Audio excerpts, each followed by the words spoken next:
आज हम इस वीडियो में ऐसे कुछ स्टेप्स डिस्कस करेंगे जो कि आपकी प्रिपरेशन को हाई लेवल लेकर जाएंगे। यानी कैसे ऐसे स्टेप्स होते हैं जो कि टॉपर्स फॉलो करते हैं, कैसे उनको प्रिपरेशन करने के बाद पूरे के पूरे मार्क्स मिलते हैं और कौन सी बातों का वो ध्यान रखते हैं प्रिपरेशन के दौरान, कैसे वो अपने लर्निंग स्ट्रेटजी को फॉलो करते हैं, कहाँ से वो अपने नोट्स को रिवाइज करते हैं, कैसे वो नोट्स को रिवाइज करते हैं, क्या आप गलतियां करते हो एग्जामिनेशन के दौरान, प्रिपरेशन के दौरान, जैसे आपके मार्क्स कम आ जाते हैं इतना पढ़ने के बाद भी, इतनी मेहनत करने के बाद भी। ऐसे आज हम ये 7 डेज के लिए फॉलो कर लेना, आपको अच्छा फील मिलेगा, आपको अच्छा रिस्पॉन्स मिलेगा, आप खुद ब खुद अपने आप में जो है ये फील करोगे अगर आप इन 3 स्टेप्स को अगर आप फॉलो करोगे कंटिन्यूअसली 7 डेज तक, क्योंकि आपको यही 5-6 दिन एग्जाम के लिए रह गए और ये स्टेप्स आप कंटिन्यूअसली एग्जाम के दौरान जो है फॉलो कर लेना। ये आपको मान के चल लीजिएगा, यह आपको जो है बड़ा फील देंगे। और आज के हम यही बात करेंगे कि यही सेंटेंस आप भी कमेंट में साथ साथ लिखते जाओगे, this is the warning and the war is coming.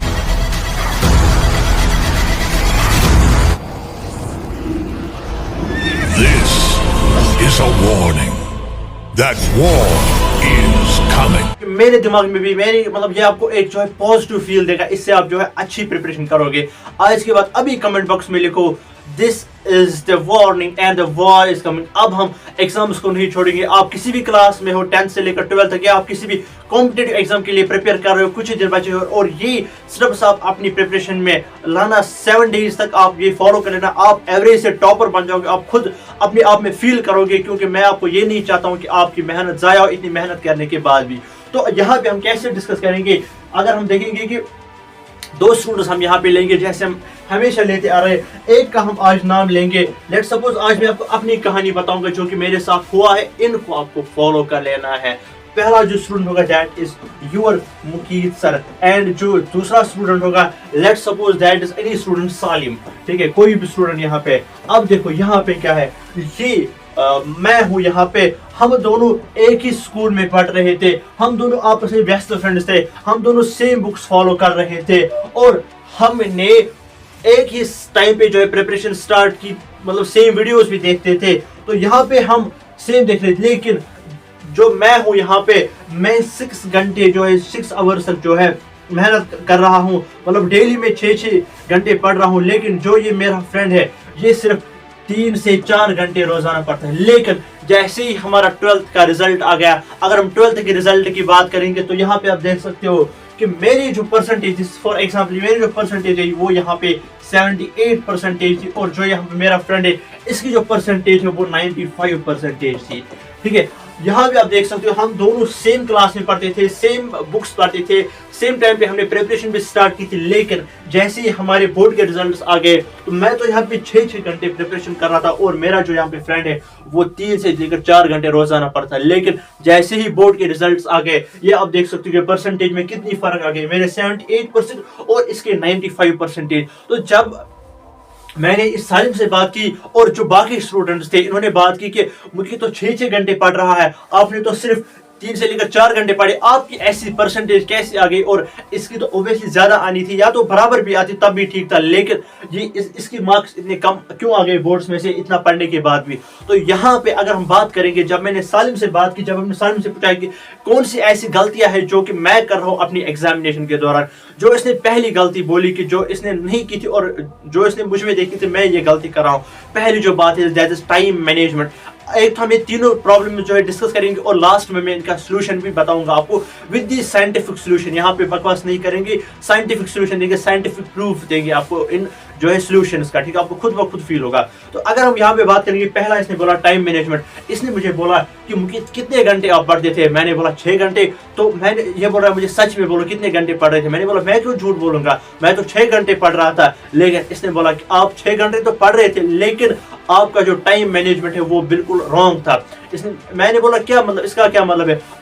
मैंने इससे पूछा कि मेरे घर वाले भी जाते, मैं 6-6 घंटे पढ़ता था। लेकिन जो इसने मुझे बात बोली वो मुझे सच में फील हो गई, आपको भी ये फील हो गई और इससे आपको बचना है। तो पहली जो गलती है वो इसने बोली कि जब भी आप प्रिपरेशन कर रहे थे आप 6 घंटे तो पढ़ रहे थे लेकिन आप बराबर 6 घंटे नहीं पढ़ रहे थे, आप बीच में फोन उठाते थे और रील स्क्रॉल करते थे या यूट्यूब चलाते कुछ टाइम के लिए। फिर क्या होता था, मेरा माइंड जो बोल रहा था कि चलो मैं 5 मिनट के लिए यूट्यूब अब देखता हूँ, रेस्ट करता हूँ, लेकिन मुझे पता ही नहीं रहता था कि आधा घंटा कहाँ से चला जाता था। तो पहली जो प्रॉब्लम थी वो थी टाइम मैनेजमेंट, और जो दूसरी इसने प्रॉब्लम बताई वो थी that is the learning technique, कि इसने मुझे बताया कि तुम तो 6 घंटे पढ़ते थे लेकिन आपको जो है प्रॉपर लर्निंग टेक्निक नहीं पता थी, आप रॉन्ग टेक्निक पता करते थे। ये आपकी भी गलती नहीं थी, ये मुझे बोल रहा है कि मुकी जी आपकी भी गलती नहीं है, ये आपके ब्रेन में प्रॉब्लम नहीं है कि आपने जो है लर्निंग टेक्निक ठीक नहीं है। लेकिन इसने जो मुझे बात बोली ना, उससे मैं बिल्कुल हैरान हो गया। इसने मुझे बताया कि आपको कैसे पढ़ना था, आपको कैसे रिवाइज करना था, आपको कैसे जो है लर्न करना था, वो आपको प्रॉपर स्ट्रेटजी मालूम नहीं है। इसको भी हम आगे सॉल्यूशन में डिस्कस करेंगे।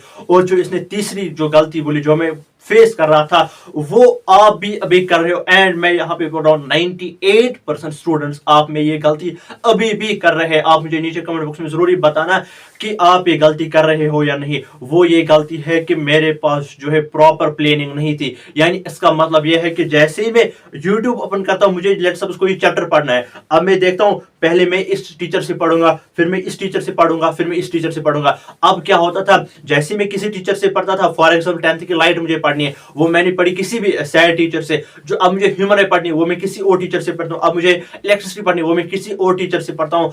ये मुझे प्रॉब्लम फेस हो रही थी और इसमें प्रॉपर प्लानिंग थी। फिर मुझे क्या होता था, एक टीचर से पढ़ने के बाद, दूसरे टीचर से पढ़ने के बाद, तीसरे टीचर से पढ़ने के बाद मुझे कंफ्यूजन होते थे, मुझे फिर से वो लेक्चर्स देखने पड़ते थे। लेकिन इसने ये गलती बिल्कुल भी नहीं की थी। ये 3 मेन गलतियां जो आपको बिल्कुल भी नहीं कर रही, इनका सोल्यूशन अब हम डिस्कस करेंगे। ये जो गलती थी यहाँ पे, अगर हम ये बात करेंगे कि पहली जो प्रॉब्लम थी जो मैं कर रहा था अपनी प्रिपरेशन के दौरान, अपने एग्जाम के दौरान, that was the time management. And जो दूसरा that was the learning technique, मुझे प्रॉपर लर्निंग टेक्निक मालूम नहीं थी एग्जामिनेशन के दौरान। यानी मुझे कैसे लर्न करना है, मुझे कैसे प्रिपेयर करना है अपने एग्जाम्स के लिए, मेरा टाइम कहाँ पे वेस्ट हो रहा है। रॉन्ग प्लानिंग, दैट इज मैं लेक्चर प्लानिंग जो है रॉन्ग कर रहा था। मुझे मतलब ये पता नहीं था कि मुझे किस टीचर से कहाँ से क्या पढ़ना है। ठीक है, अब अगर हम इनके सॉल्यूशंस की बात करेंगे, पहला जो सॉल्यूशन है, ठीक है, अगर मैं आपसे पूछूं कि आपका जो ज्यादा टाइम मैनेजमेंट होता है, आप कहां पे अपना ज्यादा टाइम वेस्ट करते हो, that is your mobile phone या इंस्टाग्राम, आप यूट्यूब स्क्रॉल करते हो यानी शॉर्ट्स देखते हो, वो आपका जो है टाइम वेस्ट करता है। लेट्स सपोज आप एक काम कर लो, यहां पे मैं पहली प्रॉब्लम का सॉल्यूशन बताऊंगा जो कि है दैट इज टाइम मैनेजमेंट। इसको आपको कैसे कंट्रोल में लाना है। अगर अब आपको क्या करना है, जिस फोन से आप अपना टाइम वेस्ट कर रहे हो उसके लिए मैं आपको बताऊंगा कि आपको क्या करना है। फॉर एग्जाम्पल, आप एक काम करो, सुबह 8 बजे, चलो लेट्स सपोज आप 9 बजे सुबह उठते हो, ठीक है, अब आपको क्या करना है, आपको 10 बजे अलार्म रखना है, 11 बजे अलार्म रखना है, 12 बजे अलार्म रखना है और 1 बजे आपको अलार्म रखना है। देखो अब आपको क्या करना है, जो कि टाइम मैनेजमेंट, आपको कैसे अपने टाइम को हिसाब में लाना है। ठीक है, देखो यहाँ पे अगर हम ये बात करेंगे, यहाँ पे 9 से 10, 10 से 11, 11 से 12 और 12 से 1, ये भी साइंटिफिक प्रूफ है। देखो अब आपको क्या करना है, जैसे ही आप सुबह 9 बजे पढ़ना स्टार्ट करोगे, आप 10 बजे जो है अलार्म जो आपका पहला होगा, अब आपको क्या करना है, अब आपको यहाँ पे देखना है कि मैं 9 बजे से 10 तक कितना प्रिपेयर कर पा रहा हूं और फिर 10 बजे से 11 बजे तक मैंने कितना प्रिपेयर किया। क्या मैं इस वाले घंटे जो मैंने इस घंटे में पढ़ा था, क्या मुझे जो नेक्स्ट घंटे में उसमें जो मुझे इंप्रूवमेंट है, क्या मैंने उसमें इंप्रूव किया है या फिर जो है मेरा टाइम वेस्ट हुआ है। फॉर एग्जांपल, जो मैं कर रहा था, जैसे ही मुझे 11 से 12 पढ़ना था, अब मैं क्या करता, जैसे ही 11:30 होते थे, 11:30 जैसे ही होता था, मैं क्या करता था, मैं सोचता था चलो मैं 5 मिनट के लिए मोबाइल चलाता हूं, बस फिर मैं 11:35 पे मैं जरूर स्टार्ट करूंगा। जरूर बताना कि आप में से कितने लोगों के साथ ये हो रहा है। 98% स्टूडेंट्स के साथ ये हो रहा होगा। चलो मैं 11:30 से 11:35 तक मोबाइल देखूंगा, फिर मैं जो है फिर से प्रिपेयर करने लगूंगा। लेकिन क्या होता है, अब यहाँ पे पता ही नहीं चलता है कि 12:30 कहाँ से हो जाते हैं, यानी 1-1.5 घंटा में ऐसे गुजार लेता हूँ। फिर क्या होता है, फिर होती है रियलाइज, फिर आप सोचने लगते हो अरे यार मेरा तो टाइम वेस्ट हो गया। This is the most important mistake जो कि आप कर रहे हो, जो कि आपको बिल्कुल भी अब नहीं करने, वो टाइम बचाना है। सर इससे कैसे हम ओवरकम कैसे करें, हम अपने टाइम को कैसे यूज में लाएं। अब आपको क्या करना है, अलार्म मेथड। अब आपको ये देखना है कि 9 से 10 तक मैंने कितना प्रिपेयर किया था, अब 10 से 11 मैंने कितना प्रिपेयर किया, क्या मैंने इससे इंप्रूवमेंट लाई है या नहीं। फॉर एग्जाम्पल, अगर आपने 9 से 10 तक आपने 3 क्वेश्चन सॉल्व किए, अब जब आप 10 से 11 पढ़ते हो, क्या आपने 2 क्वेश्चन सॉल्व किए, 3 किए या 4 किए। आपको कोशिश करनी है कि मुझे इस घंटे से ज्यादा इसमें इंप्रूवमेंट लानी। अब मुझे 4 क्वेश्चन सॉल्व करने हैं। ठीक है, this is the most important जिसका आपको ख्याल रखना है। इसको कहते हैं अलार्म मेथड। जो मोबाइल आपका अभी टाइम वेस्ट कर रहा था उसको आप एज अ वेपन यूज कर सकते हो। अब आपको इसी को अलार्म रखना है। अब आपको मतलब खुद फील होगा कि अब मुझे ये गलती नहीं करनी, क्योंकि मेरे पास अब एग्जाम है, अब मुझे ये रील स्क्रॉल नहीं करनी है, क्योंकि ये ज्यादा इंपॉर्टेंट रहती है। ये यहाँ पे गलती आप देखते हो कि चलो मैं फिलहाल यूट्यूब पे वो सीरियल देखता हूँ, ये सीरियल हो जाएगा 10 मिनट खत्म, फिर मैं पढ़ना स्टार्ट करूँगा, लेकिन पता नहीं चलता कि यूट्यूब की एक ऐसी एनालिटिक्स है जो कि आपका टाइम वेस्ट करती है। फिर आपको रिग्रेट होता है कि काश मैंने ये पढ़ा होता। ऐसी जो मैं पर्सनली मैंने ये प्रॉब्लम फेस की, आप भी कर रहे होंगे इस वक्त, ठीक है। इसके बाद क्या है सर, इसके बाद जो दूसरी प्रॉब्लम दैट इज थी सर, जब जैसे जो कि लर्निंग टेक्निक है, अब क्या होता था, जैसे ही मैं एग्जाम में पहुंच जाता था मुझे याद ही नहीं आता था। बहुत सारी जो है क्वेश्चंस के बीच में मुझे जो है मैं भूल जाता था, ऐसे इसमें आ रहा है, इसमें क्या आ रहा है। फॉर एग्जाम्पल मुझे कोई स्ट्रक्चर बनाना था, तो अब मैं क्या कर रहा हूँ, कोई नाम मैं भूल गया। इसके पीछे रीजन क्या है, जो कि मेरी लर्निंग टेक्निक है वो मेरे पास प्रॉपर नहीं थी, मैं प्रॉपर लर्निंग टेक्निक को फॉलो नहीं कर रहा था। सर अब ये सालिम क्या कर रहा था, जिसने आपसे ज्यादा परसेंटेज लाई और आपसे कम टाइम में पढ़ा है, ये क्या कर रहा था, जिसको कहते हैं एक्टिव रिकॉल। अब इसके लिए क्या सोल्यूशन है, जो आपकी दूसरी गलती है, जो कि दूसरी प्रॉब्लम थी जो मैं फेस कर रहा था, जो कि सालिम ने नहीं की थी, जो इसने मुझ में देखी थी, दैट इज एक्टिव रिकॉल। यानी मुझे एग्जाम में काफी ज्यादा गलतियां होती थी, वहां पे भूल जाता था। मतलब कोई क्वेश्चन के दौरान मतलब मैं लिख रहा हूँ 5 मार्क्स वाला क्वेश्चन, बीच में अटक जाता था, कोई वर्ड्स कोई सेंटेंस में भूल जाता था। इसके लिए एक मेथड है that is known as active recall, जो कि मैंने आपको काफी ज्यादा वीडियोस में बोले। अब इसमें क्या करना है आपको, अब जब आपने कोई क्वेश्चन सॉल्व किया, जब आपने कोई क्वेश्चन लर्न किया, अब आपको क्या करना है, 10 मिनट खुद को देने हैं। फॉर एग्जाम्पल आपने 3 घंटे 4 घंटे तक पढ़ा है, ठीक है। अब आपको क्या करना है, 10 मिनट तक आपको क्या करना है, रिवाइज करना है। अपनी आंखें बंद करके अब स्टार्ट से आपको स्टार्ट करना है जहां तक आपने पढ़ा था, फिर से आपको वैसे आपको इमेजेस बनानी है, आपको एक सीन क्रिएट करना है, जो भी आपने पढ़ा हो उसका एक सीन क्रिएट करना है। This is the scientific method. जहां से मैंने स्टार्ट किया था, फिर मैं ऐसे ऐसे गया, ऐसे ऐसे किया, ऐसे चैप्टर एंड होता है। अब आपको इमेजेस के जरिए आपको इसको जो है लर्न करना है, जिसमें एक्टिव रिकॉल 10 मिनट के लिए करना है। अब आपको क्या करना है, अब आपको लास्ट से पहले स्टेप वापस आना है। This is the active recall method. इससे आप कभी भी नहीं भूल पाओगे, आपको अच्छे से एग्जाम में याद आएगा। देखो अब आप क्या करोगे, मैंने भी 6 घंटा पढ़ा, इसने 4 घंटे पढ़ा। अब इसने क्या किया कम, जैसे ही मैंने 6 घंटे पढ़ा, बस मैंने प्रॉपर जो है लिखा, प्रैक्टिस की, जो भी जितना भी मुझे करना था वो मैंने किया। इसने भी सेम किया, लेकिन इसने मुझसे एक काम अलावा किया, जो कि 10 मिनट का काम था। जो मैंने यहाँ पे रील्स देखने में वेस्ट किया था ये 10 मिनट, इसने इन 10 मिनट को भी काम में लाया। इसने क्या किया, इसने यूज किया एक्टिव रिकॉल मेथड। यानी जैसे आपको कोई क्वेश्चन जैसे आपने कोई क्वेश्चन लर्न किया, अब आपको क्या करना है, एक्टिव रिकॉल 10 मिनट खुद को देने हैं। वहां पे क्या करना है, आंखें बंद करके आपको सारा सीन क्रिएट करना है जो भी आपने पढ़ा है। फॉर एग्जाम्पल आपने क्वेश्चन लर्न किया, आपको पहले से वापस जाना है एंड तक आपको, लेकिन आपको आंखें बंद रखनी है। इस दौरान आपको आंखें नहीं खोलनी है। बाई चांस अगर आंखें खुल भी जाती है, अब आपको क्या करना है, फिर से स्टार्ट करना है, फिर से आपको वैसे सीन्स क्रिएट करने हैं। मान के चल लीजिए आप इससे मतलब बढ़िया इफेक्टिव आपको, इससे बढ़िया इफेक्टिव मेथड आपको नहीं मिलने वाला है किसके लिए, अगर आपको प्रिपेयर करना है। सर इसके बाद क्या है, जो कि लास्ट था, कि जिसमें आपका था पहले, इसमें एक और बात, जो कि active recall method. For example अगर मैं आपसे सवाल करूं कि आपका ज्यादातर दिन में टाइम वेस्ट कहां पे होता है, आप क्या बोलोगे? आप बोलोगे सर मैं तो यूट्यूब देखता हूं, मैं तो इंस्टाग्राम स्क्रॉल करता हूं, लेकिन ये बेटा नहीं है। इसका जो मोस्ट जो आप देखते हो, जो कि आपका टाइम वेस्ट होता है, दैट इज प्लानिंग में, जो कि मैंने बताया था प्लानिंग। सर हमें कैसे प्लानिंग करनी है, हमें लेक्चर्स कैसे प्रिपेयर करने, कहां से हम देखें? अब आपको क्या करना है, आपको एक टीचर से आपको प्रिपेयर करना है। फॉर एग्जाम्पल आपको फिजिक्स पढ़नी है, बस एक टीचर से पढ़ो जितना भी पढ़ना है, एंड पहले आपको देना है 10-15 मिनट कि कौन मुझे अकॉर्डिंग टू जो भी आपका बोर्ड आ रहा है, जो भी आपका एग्जाम दे रहा है, उसके मुताबिक कौन मुझे पढ़ा रहा है। फॉर एग्जाम्पल आप किसी स्टेट बोर्ड एग्जाम के लिए प्रिपेयर कर रहे हो, सीबीएसई आप छोड़ो, आप किसी बोर्ड एग्जाम के लिए प्रिपेयर कर रहे हो, दैट इज स्टेट बोर्ड। अब आप क्या कर रहे हो, आप जाते हो यूट्यूब पे, किसी बड़े टीचर का नाम आपने सुन लिया, ये पढ़ाता है, लेकिन वो क्या वहां पे पढ़ाता है, वो पढ़ाता है सीबीएसई, एंड वो वहां पे एमसीक्यू सॉल्व करवाता है। आप में से काफी सारे स्टूडेंट्स से गलती की होगी कि बड़े टीचर का नाम सुन लिया, अरे ये तो बड़ा टीचर है, ये तो काफी बढ़िया पढ़ा रहा है, लेकिन वो कंटेंट बिल्कुल भी आपके लिए नहीं है। That is the CBSE pattern और आपका जो एग्जाम पूछा जाएगा वो होगा स्टेट बोर्ड। और इसमें से अगर आप देखोगे ना, यहाँ पे इसमें से आप पास तो कर पाओगे लेकिन आपकी परसेंटेज कम हो जाएगी। मैंने भी अपने टाइम पे किया था। फॉर एग्जाम्पल मेरा जो बोर्ड था दैट इज जेके बॉस, ठीक है। आप में से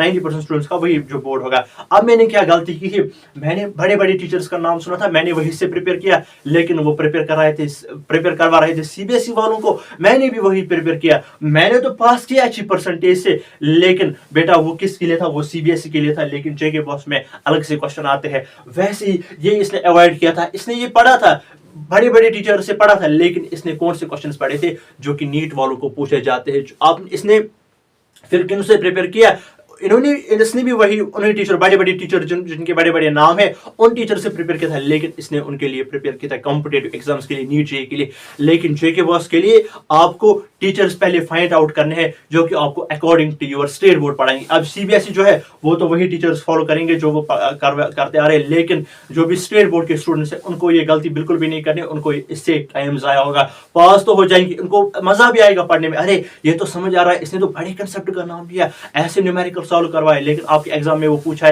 पूछेगा ही नहीं वो वाला कंसेप्ट है। उसमें तो क्वेश्चन होगा, देख लेना, अगर आपने पढ़ा है ना देख लेना, उससे एक क्वेश्चन आएगा। आपने जो बड़ा कंसेप्ट होगा ना उस पे एक जो है छोटा सा न्यूमेरिकल होगा, और जो आपका लॉन्ग मार्क्स वाला क्वेश्चन होगा वो छूट जाएगा, वो क्योंकि उसने वहां पे स्टेट बोर्ड पढ़ा, सॉरी सीबीएसई पैटर्न पढ़ा है जो कि आपको नहीं पूछा जाएगा। ये गलती आपको बिल्कुल भी नहीं करनी। अकॉर्डिंग टू योर बोर्ड पढ़ो, अपने टीचर से पढ़ो, ठीक है। आप मुझसे पढ़ो या किसी और टीचर से, लेकिन पहले आपको फाइंड आउट करना है कि आपको किससे पढ़ना है, ठीक है।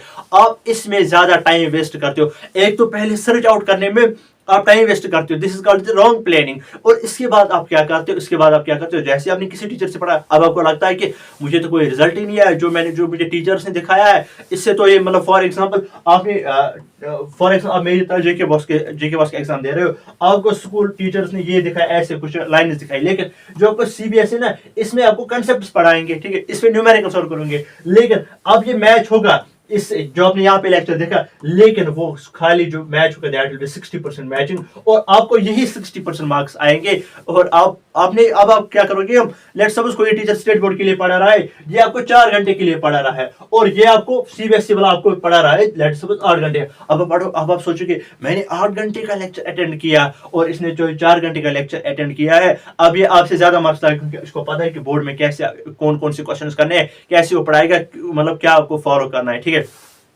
आपको किसी भी टीचर से पढ़ना है, लेकिन पहले आपको टीचर फाइंड आउट करना है जो कि आपके बोर्ड, आपके एग्जाम्स के लिए जो है परफेक्ट हो। इसके बाद क्या है सर, इसके बाद है लास्ट वाला, दैट इज प्लानिंग। इसको मैंने नाम रखा है RQR स्टडी। सर इसका क्या मतलब है, पहले आपको रिसर्च ढूंढना है। फॉर एग्जाम्पल इसका क्या मतलब है सर, ये अच्छे से समझा दीजिए। जो कि लास्ट वाला था कि सर जो कि है हमने लास्ट वाली जो ये वाली जो है इसका जो ये मतलब सोल्यूशन है जो कि हमारी थी लास्ट वाली प्रॉब्लम, जिसको मैंने यहाँ पे लिया हुआ था, एक सेकंड, जिसको मैंने यहाँ पे लिया हुआ था ये वाला, दैट इज रॉन्ग प्लानिंग आप करते हो। सर अब हमें कैसे प्लानिंग करनी, अब हमें कैसे जो है एग्जाम में याद आएगा सब कुछ, उसके लिए आपको क्या करना होगा। अब देखो आप लास्ट, इसको मैंने नाम दिया है RQR स्ट्रेटजी। सर इसका क्या मतलब है, इस RQR स्ट्रेटजी का मतलब क्या है, इसका मतलब है, इस R का मतलब है रिवीजन, नहीं इसका पहले का मतलब है रिसोर्स, ठीक है, इसका मतलब है रिसोर्स, इसका मतलब है क्वेश्चन, और इसका मतलब ये रिवीजन। सर हमें क्या करना है, पहले आपको जो है आपको अपने लिए जो है रिसोर्स ढूंढना होगा, यानी आपको कहाँ से पढ़ना है, आपको किस टीचर से पढ़ना है। और जैसे आपने किसी टीचर को फाइंड आउट किया, उसके बाद आप किसी और टीचर की ओर नहीं देखोगे, सिर्फ उसका ही पढ़ोगे, उससे आपको एक कनेक्टिविटी मिल जाएगी कंसेप्ट्स में, क्योंकि उसको पता है कि मैंने लास्ट लेक्चर में क्या पढ़ा है, वहां पे क्या मिसिंग है, वहां पे मैंने कौन सी एक्स्ट्रा बात बोली है जो मैं दूसरे चैप्टर में, जो है मैं दूसरे लेक्चर में इंक्लूड करूंगा, या किस आपस में उन लेक्चर्स को कनेक्ट कर पाऊंगा। लेकिन अब आप यहाँ से एक टीचर के पास पढ़ते हो, यहाँ से दूसरे टीचर के पास पढ़ते हो, ये वाला यहाँ पे मिसिंग होता है ना, इससे आपका 2 मार्क्स वाला क्वेश्चन छूट जाता है। वैसे आपने ये लेक्चर भी अटेंड किया, ये लेक्चर भी अटेंड किया, सर पहला चैप्टर भी पढ़ा, दूसरा चैप्टर भी पढ़ा, तभी 2 मार्क्स वाला क्वेश्चन छूट गया, क्योंकि यहाँ पे लैग आता है 2 लेक्चर्स के दरमियान। अगर आप 2 अलग अलग टीचर से पढ़ रहे हो, एक टीचर को फाइंड आउट करो, उससे पढ़ो, that is called the resource, this is known as resource. इसके बाद क्या है, इसके बाद है क्वेश्चन प्रैक्टिस। जैसे आपने रिसोर्स ढूंढ लिया, उसके बाद आपको करनी है क्वेश्चन प्रैक्टिस, यानी जो आपके प्रीवियस ईयर क्वेश्चन पेपर्स है, जो कि आपके एग्जाम में मोस्ट एक्सपेक्टेड क्वेश्चंस है, वो आपको प्रिपेयर करने हैं। इनको हम बोलते हैं मोस्ट एक्सपेक्टेड क्वेश्चंस। पहले रिसोर्स फाइंड आउट करो, उसके बाद क्वेश्चंस प्रिपेयर करो, उसके बाद इन क्वेश्चन जब भी आपका एग्जाम हो, फिर उन क्वेश्चंस को रिवाइज करो। ठीक है। और इसमें क्या जो मोस्ट इंपॉर्टेंट बात है, पहली जो गलती थी वो क्या आपको नहीं करनी है, टाइम मैनेजमेंट आपको खास ख्याल रखना है। जो कि मोस्ट इंपॉर्टेंट गलती रहती है वहां पे, जो कि मोस्ट रिकरिंग गलती रहती है, दैट इज दी कि आप जो है टुवर्ड्स डिस्ट्रैक्शंस जो है आप ज़्यादा अट्रैक्ट होते हो फ़ोन की तरह, रील स्क्रॉल करने में या यूट्यूब शॉर्ट्स देखने में आप देते हो, आप सोचते हो कि मुझे टाइम माइंड को थोड़ा सा जो है रेस्ट देना है, लेकिन आपको अपने माइंड के साथ खेलना है। बेटा आज के बाद याद रखना, जितना आपको सक्सेसफुल होना है उतना आपका रास्ता पतला होगा। The more you success want to be the narrower the path is, यानी जितना आपको ज़्यादा सक्सेस आप चाहते हो उतना आपका जो पाथ है उतना जो नैरो होगा। यानी आपको मतलब ऐसे पाथ, ये जो आप स्टेप्स फॉलो, जब आप ये स्टेप्स फॉलो करोगे ना, अब आपको थोड़ा सा ये हार्ड लगेगा, बट जैसे आप हार्ड वर्क करते हो इसका रिजल्ट आपको खुद देखने को मिलेगा, लेकिन with this smart work. Sir इसका क्या मतलब है, जैसे आप प्रिपेयर करने लगे ना इस मेथड से, मतलब ये स्ट्रेटजीज आपको फॉलो करनी है, मोबाइल को अवॉइड करना है इन तरीकों से, और आपको जो है लर्निंग टेक्निक ऐसे फॉलो करनी है, आप खुद को फील करोगे कि आप एक पतले से रास्ते में जा रहे हो, यानी ना इधर मुड़ सकते हो ना इधर मुड़ सकते हो। इसी को हम बोलते हैं जितना आपको सक्सेस होना है ना उतना आपका जो पाथ होगा वो नैरोवर होगा, वो उतना जो है छोटा होगा, वो उतना पतला रास्ता होगा। जितना आपको सक्सेस बनना है, जितना आपको सक्सेसफुल बनना है ना, उतना आपका जो पाथ है वो नैरोवर होगा, वो पतला होगा। दैट्स व्हाई मैं कहता हूं कि the more successful you want to be the narrower the path is. तो इन स्ट्रेटजीज को फॉलो कर लेना। अगर आप क्या करते हो, हम मुझे अब नीचे कमेंट बॉक्स में जरूर बता देना कि आप इनको फॉलो करोगे, क्योंकि ये आपके लिए मोस्ट इंपॉर्टेंट है। और आप में से काफी सारे स्टूडेंट्स ऐसे कहते हैं कि सर हम आपसे कैसे बात करें। मैंने सोचा है कि हम एक यूट्यूब का जो है एक लाइव स्ट्रीमिंग स्टार्ट करें, जिसमें हम आपके डाउट्स जो है सॉल्व करें लाइव में। आप मुझे बताना क्या ये सही रहेगा, फिर आप मुझे बताना यस सर कि हमें एक लाइव स्ट्रीमिंग चाहिए जिससे हम आपसे बात कर सकते हैं, ठीक है। फिर हम कोई डेट या टाइम सिलेक्ट करेंगे अपने व्हाट्सएप ग्रुप में, जिसकी लिंक आपको डिस्क्रिप्शन में मिल जाएगी। आप अपनी अपनी क्लास के जो है व्हाट्सएप ग्रुप को ज्वाइन कर लेना। 10th 11th और 12th के लिंक्स आपको नीचे डिस्क्रिप्शन में मिल जाएंगी, वहां से अपनी क्लास का ग्रुप ज्वाइन कर लेना। फिर हम वहां पे डिसाइड करेंगे कौन सा टाइम बेस्ट रहेगा, लेकिन आप कमेंट बॉक्स में जरूर बताना कि आप इस स्ट्रेटजी को फॉलो करोगे या नहीं। Thank you so much, all the very best.